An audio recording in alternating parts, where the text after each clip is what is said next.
শহর থেকে অনেক দূরে দক্ষিণ দিনাজপুর জেলার একটা ছোট্ট গ্রাম থেকে আমি তোমাদের সাম্মী আপু আমার প্রথম লং ব্লগ ভিডিওতে তোমাদেরকে অনেক অনেক স্বাগত। আলহামদুলিল্লাহ আমরা তো ভালোই আছি, আর তোমরা সকলে কেমন আছো বলো। এখন বাজে সকাল ওই 6:30টার মতো। আর জানো তো আজকের দিনটা ভীষণই চাপের, সেজন্য অনেক সকালে ঘুম থেকে উঠেছি। কাল বিকেলে নিহানের কিছু নোংরা জামা কাপড় সার্ফ জলে ভিজিয়ে রেখেছিলাম, কালকে আর কাচার সময় হয়ে ওঠেনি, সেজন্য আজকে সকালে ঘুম থেকে উঠে সবার প্রথমে নিহানের জামা কাপড়গুলো কেচে শুকোতে দিলাম। তারপরে রাতের এঁটো খাবার দাবারের জলগুলো পুকুর পাড়ে গিয়ে ফেলে দিয়ে আসলাম। সকালবেলা আমার শাশুড়ি মা আমাদের পুরো বাড়িটা ঝাঁট দিয়ে নিয়েছেন। দেখো, একটা সংসারে কিন্তু অনেক রকমের কাজ থাকে। আমার শাশুড়ি মা যে কাজগুলো করেন আমি কিন্তু সেগুলো তোমাদের সঙ্গে শেয়ার করতে পারি না। আমি যে কাজগুলো করি আমি শুধু সেই কাজগুলোই তোমাদের সঙ্গে শেয়ার করি।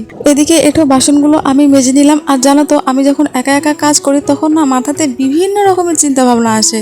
আজকের কাজের চাপটা কেন বেশি বলি জানো তো, ঈদ হওয়া তো কয়েকদিন হয়ে গেল, মানে কোরবানি ঈদ। আজকে আমরা আমার ননদের বাড়িতে দেব সাজন, মানে ওই মাংস পিঠা সেমাই এগুলো আর কি। ওহো, আর তোমাদেরকে তো বলাই হয়নি, কাল রাতে কিন্তু নাশু এসেছে, মানে আমার ছোট বোন। আমাদের এদিকে চলি যে কোরবানি ঈদের পর মেয়ের বাড়িতে একটু সাজন দিতে হয়। দুই শাশুড়ি বৌমা মিলে বাসি কাজ সেরে এখন বসলাম পিঠা বানাতে।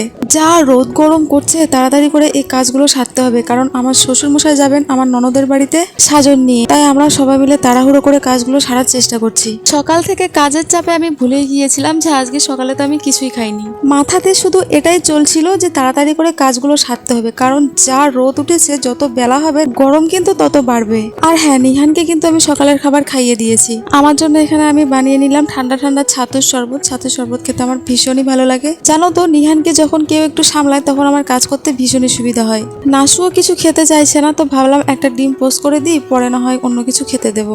আসলে আমাদের এদিকে যা গরম পড়েছে না, গরমের জ্বালায় কোনো কিছু খেতেও ইচ্ছে করছে না।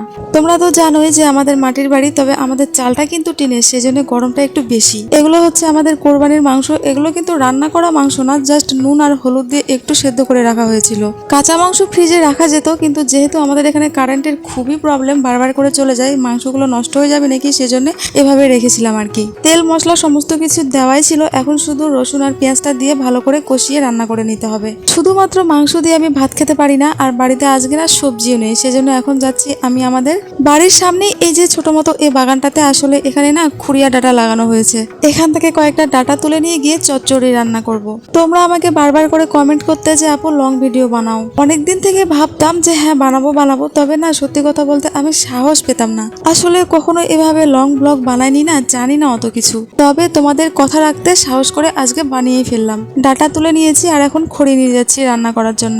আমার শাশুড়ি মা কিন্তু চুলায় বসে রুটি সেকছেন, আর এদিকে আমি গ্যাসে কিন্তু ডাটা চচ্চড়িটা বানিয়ে নেব। চুলাতে যদি অন্য কাজ না থাকতো তাহলে কিন্তু আমি রান্নাটা চুলায় করতাম, কারণ চুলাতে রান্নার টেস্ট বেশি হয়। সকালবেলা ওই ঘুমটা ভাঙার পরে সন্ধ্যা পর্যন্ত এই দুটো হাত দিয়ে যে কত রকমের কাজ করতে হয়, শুধু আমি বলে না, বেশিরভাগ বাড়ির বউদের কথাই বলছি।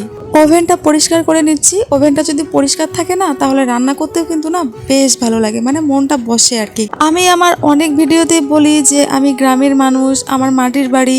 সত্যি কথা বলতে এসব নিয়ে কিন্তু আমার বিন্দুমাত্র কোনো আফসোস নেই, বরং আমার ভালো লাগে। কিন্তু এই কথাগুলো বলার জন্য আমাকে শুনতে হয় কি জানো, আমি নাকি অহংকারী। আমি বুঝতে পারলাম না যে এখানে আমি কোথায় অহংকার করলাম বা কি নিয়ে করলাম।